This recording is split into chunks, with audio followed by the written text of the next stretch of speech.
Graça e paz, meus queridos irmãos, sejam muito bem-vindos a mais uma aula da nossa EBD, a Igreja em Movimento de Atos aos dias de hoje. Já vimos essa linda história dentro do livro de Atos e também vimos as 7 igrejas do Apocalipse. Vamos entrar agora num segundo bloco dentro dessa maravilhosa história, que é a igreja no período romano, pós-apostólico. O propósito da nossa aula é ter uma visão panorâmica desse período chamado pós-apostólico, que vai do ano 100 depois de Cristo até o ano 313 depois de Cristo, também conhecido como patrística, e esse nome deriva do título Pais Apostólicos, que nós veremos mais à frente nessa aula. Os nossos tópicos para essa aula são a morte dos apóstolos e os pais da igreja. Iniciemos, portanto, estudando, olhando para esse momento final da vida dos apóstolos do Senhor Jesus Cristo, nossos amados irmãos. Inclusive, aqui fica um espaço para reflexão, porque muitos duvidam da ressurreição de Cristo. A pergunta é: como esses homens que morreram pela mensagem de Cristo, pela pessoa de Cristo, deram sua própria vida por uma mentira? Com certeza não. Vejamos como cada um dos apóstolos morreu. Mas antes, o Evangelho de Lucas, capítulo 21, de 16 a 19, diz o seguinte: E vocês serão entregues até por seus próprios pais, irmãos, parentes e amigos, e eles matarão alguns de vocês. Todos odiarão vocês por causa do meu nome, mas não se perderá um só fio de cabelo da cabeça de vocês. É pela perseverança que vocês ganharão a sua alma. Essa é uma tradução da Nova Almeida atualizada. Pedro foi crucificado de cabeça para baixo em Roma por ordem do imperador Nero. Paulo foi decapitado em Roma, também por ordem do imperador Nero. João foi posto num caldeirão de óleo fervente, mas escapou da morte e foi deportado para a ilha grega de Patmos no tempo do imperador Domiciano. Mateus sofreu martírio pela espada na Etiópia. Marcos morreu em Alexandria, no Egito, depois de ser arrastado pelas ruas da cidade. Lucas foi enforcado numa oliveira na Grécia. Tiago foi decapitado em Jerusalém.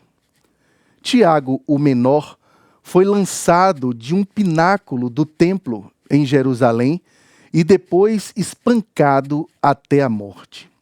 Filipe foi enforcado em uma coluna na Frígia, a oeste da Anatólia, atual Turquia.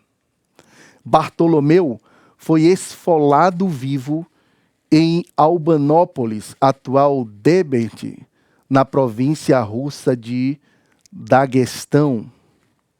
André foi preso a uma cruz e dali pregou aos seus perseguidores até morrer na cidade de Patras, na Grécia. Matias foi primeiro apedrejado e depois decapitado em Jerusalém. Barnabé foi apedrejado até a morte pelos judeus em Salônica, na Grécia. E aí nós lembramos do texto que está em Mateus 5, versos 11 e 12. Bem-aventurados são vocês quando, por minha causa, os insultarem e os perseguirem e, mentindo, disserem todo o mal contra vocês. Alegrem-se e exultem, porque é grande a sua recompensa nos céus, pois assim perseguiram os profetas que viveram antes de vocês. E aqui isso me faz pensar no meu cristianismo, na minha vida cristã. Será que o cristianismo que eu tenho vivido é um cristianismo que pelo menos se aproxima da abnegação desses homens? Ou eu estou longe disso? Sem falar de outros cristianismos que pregam um Jesus bem aquiescente, um Jesus que se anula e que aceita todas as coisas. É a chamada graça barata. Se a gente olhar para a vida dos apóstolos e o seu sacrifício, nós refletiremos sobre qual tem sido o grau de compromisso que eu tenho tido com o Evangelho. Agora, o segundo tópico, os pais da igreja. E pensaremos então nesse texto de 2 Timóteo 2, 1 e 2, que diz o seguinte: quanto a você, meu filho, fortifique-se na graça que há em Cristo Jesus. E o que você ouviu de mim na presença de muitas testemunhas, isso mesmo transmita a homens fiéis, idôneos para instruir a outros. Esse é um princípio do Evangelho do Senhor Jesus, da palavra de Deus, que nós devemos transmitir às novas gerações a fé em Jesus Cristo. E porque isso foi feito, nós tivemos, logo após os apóstolos, os pais da igreja. Os pais da igreja são considerados em 5 grupos. O primeiro deles, os pais apostólicos, Clemente de Roma, de 30 a 100 depois de Cristo, Inácio de Antioquia, não sabemos a data de início, mas até 117 depois de Cristo, Policarpo de Esmirna, de 69 a 159. Esses são os pais apostólicos. Temos os apologistas e polemistas. Por que esse nome? Porque eles defendiam a fé cristã, as doutrinas cristãs, a partir do método filosófico, principalmente platônico e aristotélico. São eles Justino, o mártir, de 100 a 170 depois de Cristo, Irineu, de 130 a 200 depois de Cristo, Tertuliano de Cartago, de 150 a 230 depois de Cristo. E aí vem o bloco dos pais gregos e também pais da Capadócia. Os pais gregos são chamados assim por causa da região em que eles atuaram, e os pais da Capadócia, que também falavam e escreviam em grego, são chamados assim somente por causa da região. Então eles são de língua grega e só diferem por causa da região. Os pais gregos nós trazemos aqui Clemente de Alexandria, de 150 a 215 depois de Cristo, Orígenes, de 185 a 253 depois de Cristo, Atanásio de Alexandria, 299 até 373 depois de Cristo, Eusébio de Cesareia, 260 a 339, João Crisóstomo, aproximadamente 344 a 407. E os da Capadócia, Basílio de Cesareia, 239 a 379, Gregório de Nissa, 334 a 395, e Gregório de Nazianzo, 329 a 389. Por fim, nós temos os pais latinos. Por que pais latinos? Porque escreveram em latim. Temos Cipriano de Cartago, 200 a 258, Hilário de Poitiers, 300 a 368, Ambrósio de Milão, 339 a 397, Jerônimo de Stridon, de 348 a 420, Agostinho de Hipona, o famoso Agostinho, de 354 a 430, e Vicente de Lérins, 450 depois de Cristo. Mateus 7,15 nos alerta: cuidado com os falsos profetas, que se apresentam a vocês disfarçados de ovelhas, mas por dentro são lobos vorazes. Outro texto, em Romanos 16, 17 e 18, diz o seguinte: irmãos, Peço que notem bem aqueles que provocam divisões e escândalos em desacordo com a doutrina que vocês aprenderam. Afastem-se deles, porque esses tais não servem a Cristo, nosso Senhor, e sim a seu próprio ventre. Com suaves palavras e lisonjas, enganam o coração das pessoas simples. Por que esses textos? Porque hoje a gente ouve pessoas dizerem assim: eu não vejo razão em ficar defendendo placas de igreja. Todos estão falando da mesma coisa. Mas não é o que a gente vê nas páginas do Novo Testamento. Nas páginas do Novo Testamento, nós percebemos claramente a defesa da fé, a chamada apologética cristã. Então, nós temos que defender as doutrinas e os princípios mediante a sofismas, a falácias, a enganos que mestres e falsos profetas, desde aquele tempo, se infiltram no meio da igreja com a aparência de algo correto, de algo verdadeiro, de algo bíblico, quando na verdade já estão buscando distorcer a verdade do Senhor Jesus. Então nós temos que ser guardiões da sã doutrina. Nós temos que cuidar do ensino de Jesus Cristo. Não para nos sentirmos superiores a ninguém, mas com muita humildade e firmeza defendermos aquilo que Cristo ensinou. O contexto geral a respeito desse período patrístico onde os pais da igreja atuaram era o seguinte: o primeiro ponto, perseguição intensa do Império Romano à igreja. Esse período foi do livro de Atos ao início do favorecimento do Império Romano, que nós veremos na próxima aula. Ou seja, de 14 a 311 depois de Cristo. Nesse período, houve 10 perseguições oficiais patrocinadas diretamente pelo Império Romano. E um outro aspecto desse contexto geral enfrentado pelos pais da igreja foram os movimentos heréticos e cismáticos. Um deles foi o gnosticismo, que é uma filosofia antiga, grega, mas havia gnosticismos também em outras regiões do mundo. Mas falando de cristianismo ali no mundo helênico, estamos focando muito mais no gnosticismo grego. E o gnosticismo advoga e advogava, no mínimo, 3 princípios fundamentais. Um Deus transcendente, por isso inalcançável, que não criou este mundo. Quem criou este mundo seria um demiurgo, ou seja, um Deus menor. Porque para o gnosticismo, o mundo, a matéria, o corpo, tudo que é criado é mal. E por isso não pode vir do Deus transcendente.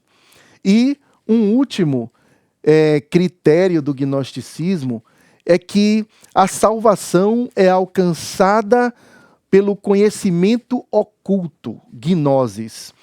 Ora, meus queridos, nós estamos vivendo numa época em que esses princípios gnósticos estão sendo trabalhados de forma subliminar no discurso de muitos ditos pastores. E por isso nós temos que estar bem atentos, porque a salvação não é por um conhecimento oculto. A salvação é por um conhecimento revelado pelo Senhor, pelo Espírito Santo, àqueles que creem.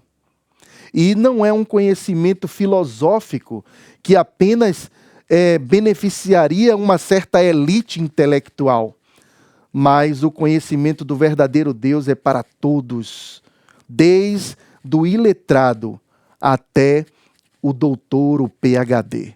Até uma criança, pelo Espírito de Deus, entende o Evangelho do Senhor Jesus. Portanto, o Evangelho não é elitista. O Evangelho é para todos. Deus não faz acepção de pessoas. Um segundo movimento herético e cismático foi o marcionismo, baseado em Marcião, um bispo da antiguidade que viveu ali entre 85 e 160 depois de Cristo. Marcião, ele antipatizava o judeu e também o Antigo Testamento e também o mundo material. Ele acreditava, por exemplo, que o Deus relatado no Antigo Testamento não é o mesmo Deus relatado no Novo Testamento. Porque, segundo ele, o Deus do Antigo Testamento é um Deus perverso, cruel, implacável, sanguinário.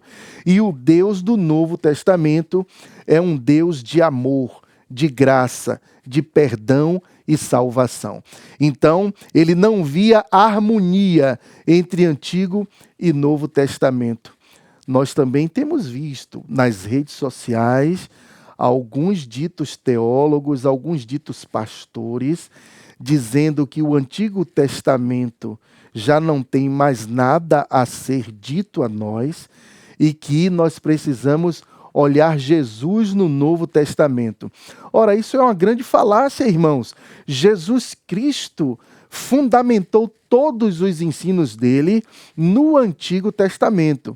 A diferença é que Jesus não interpretou o Antigo Testamento como um judeu interpretava, o judaísmo interpretava.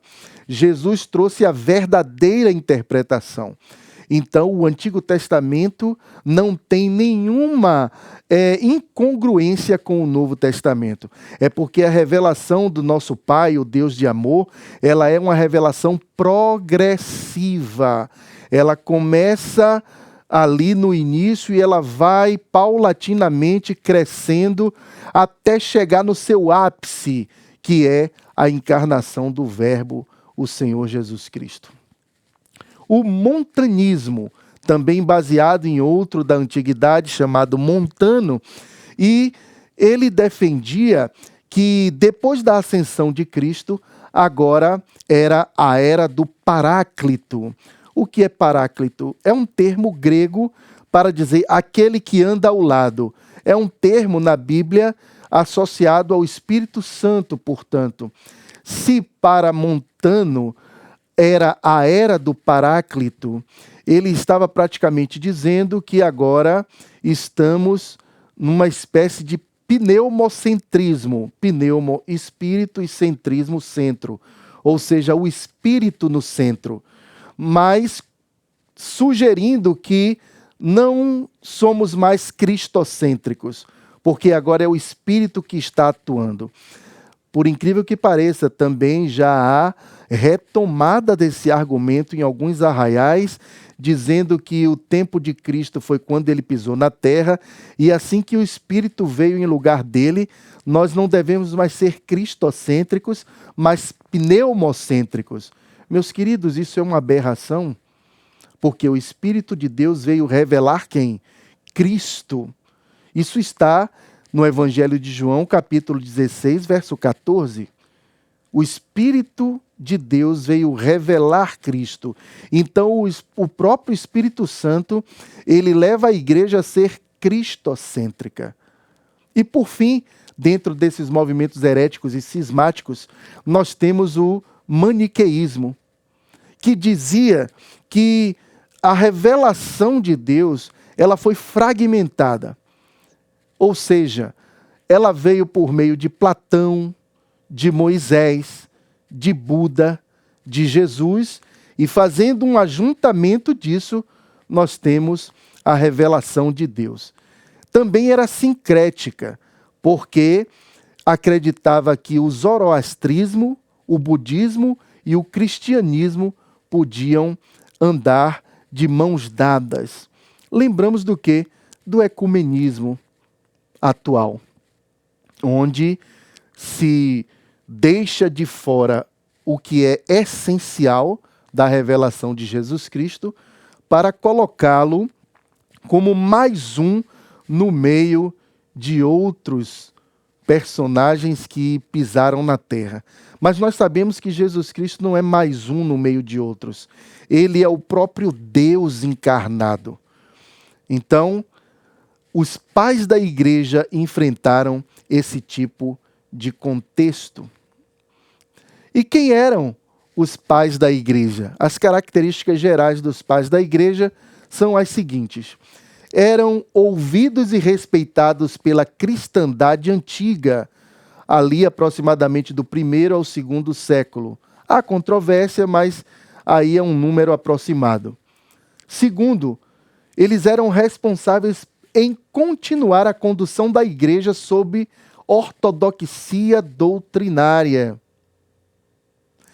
Terceiro, eram escritores, pastores e teólogos da antiguidade cristã, considerados pela tradição como testemunho autorizado de fé. E quarto, possuíam 3 qualificações. Ortodoxia doutrinária. O que é isso? Ortodoxia é um termo grego também. Ortos, que significa reto, que significa linear, sem atalhos, sem curva. E doxia, crença. Então nós temos que ter uma crença que seja reta, que não faça curvas, que não pegue atalhos, que não acrescente coisas estranhas, mas manter a simplicidade do evangelho de uma maneira reta. Isso é ser ortodoxo. Eles também, outra qualificação, tinham uma vida de santidade. Vida de santidade é uma vida que é separada para Deus. É uma vida que foi tirada de todas as influências e poderes do mundo para servir a Jesus Cristo. E por fim, eles tinham que ser homens daquele período histórico, ou seja, da antiguidade. Características gerais dos escritos dos pais da igreja. Primeiro, os escritos dos pais da igreja, eles tinham uma ênfase intensa nas pastorais. Eram escritos que visavam instruir a igreja na sua praxis, no seu dia a dia. Eles percebiam, eles traziam nesses escritos a necessidade de comunhão e cuidado mútuo entre os cristãos. Que coisa linda! Eu, aqui na IBAM, percebo essa preocupação de que nós estejamos cuidando uns dos outros. Nós não estamos inventando nada novo, portanto, porque isso já vem lá das páginas da Bíblia e também dos escritos dos pais da igreja. A necessidade de manter a comunhão e o cuidado mútuo entre nós. Também, esses escritos traziam o cuidado com as heresias e divisões, a gente acabou de ver isso. E, por fim, eles traziam principalmente a questão do incentivo, da fidelidade em meio à perseguição. Nós precisamos ser crentes resilientes, crentes que servimos a Deus, que pregamos a palavra e que vivemos a palavra a tempo, ou seja, quando for favorável, e nós temos vivido um tempo, de certa forma, ainda favorável no nosso país para a pregação e vivência da palavra, ou também fora de tempo, ou seja, em meio à perseguição. Que o Senhor nos ajude a enfrentarmos algum tempo de perseguição com fidelidade ao Senhor Jesus Cristo. Esses textos aí dos escritos dos pais da igreja, eles tinham uma influência muito grande de Paulo e João. Naquele tempo também se conheceu, foi redigido o texto que se chama Didaquê, ou Ensino dos 12 Apóstolos. Não tem um autor só, mas a Didaquê são instruções práticas e interpretações da mensagem do Senhor Jesus Cristo, do Novo Testamento, principalmente. E a Didaquê enfatizava a santificação, como distinguir o falso profeta, os dois caminhos, um para a vida e o outro para a morte. Também instruções para o culto cristão. Eles se preocupavam com o culto. Hoje parece que tem que ser feito para Deus algo de qualquer forma em alguns lugares. Mas não é assim. Deus não vai aceitar qualquer coisa, lembrando inclusive da oferta de Caim, não é? Ele aceitou a oferta de Abel, mas não aceitou a de Caim, porque a oferta de Caim foi oferecida, desculpe a redundância, pelas motivações erradas. Menção às práticas do jejum, da ceia do Senhor, das orações e do batismo. E por fim, como provar se mestres e profetas itinerantes são cristãos verdadeiros. E aí a gente lembra daquela frase que muitos dizem, você não deve julgar. Mas a Bíblia diz em João 4, 1 João 4:1, se eu não me engano, que nós devemos provar os espíritos para ver se eles realmente vêm da parte do Senhor. A Didaquê tem uma influência muito grande do Evangelho de Mateus. Diante de tudo que a gente viu até aqui, será que a igreja atual está enfrentando algum tipo de perseguição? Essa é uma pergunta muito importante. O pastor Tassos Licurgo diz o seguinte: devemos nos preocupar com a igreja perseguida, mas também com a igreja seduzida. A igreja perseguida é aquela que enfrenta uma atuação violenta de agentes externos, não é? Até mesmo tirando a vida dos cristãos. Isso tem sido recorrente ao longo da história da igreja e é para a glória do Senhor. Nesse mesmo momento, do outro lado do mundo, principalmente, cristãos estão sendo perseguidos, ameaçados, estão sendo encarcerados e até mesmo torturados e mortos. Isso é a igreja perseguida e nós devemos orar muito pela igreja perseguida.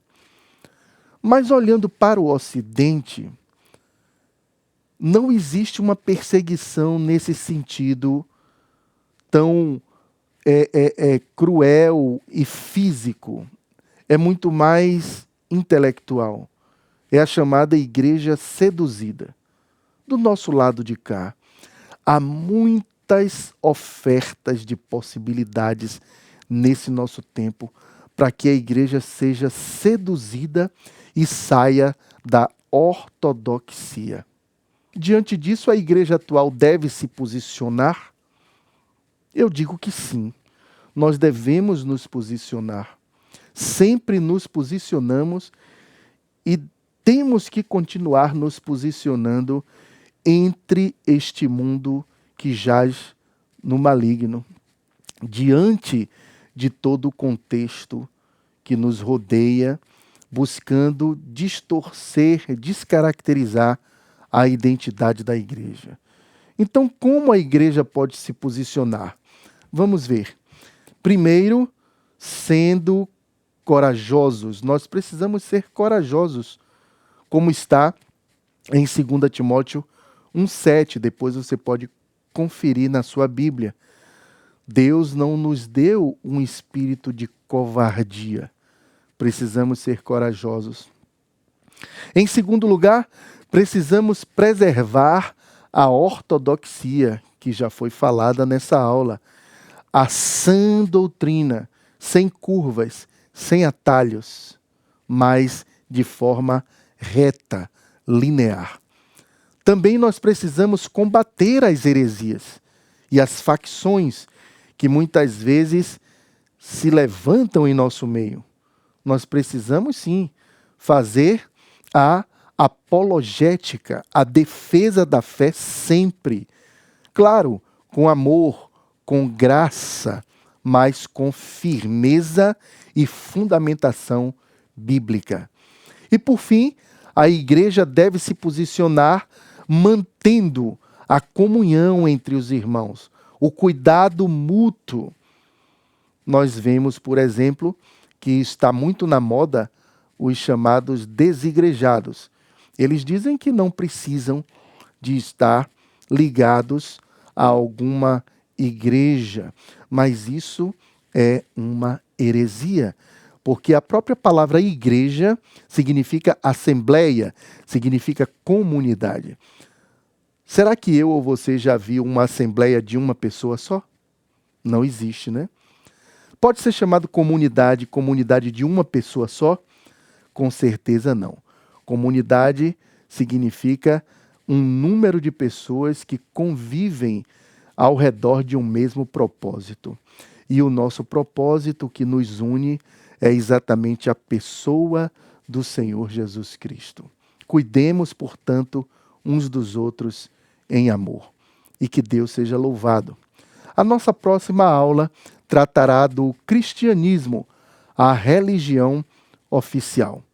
Que Deus abençoe a todos e até a próxima.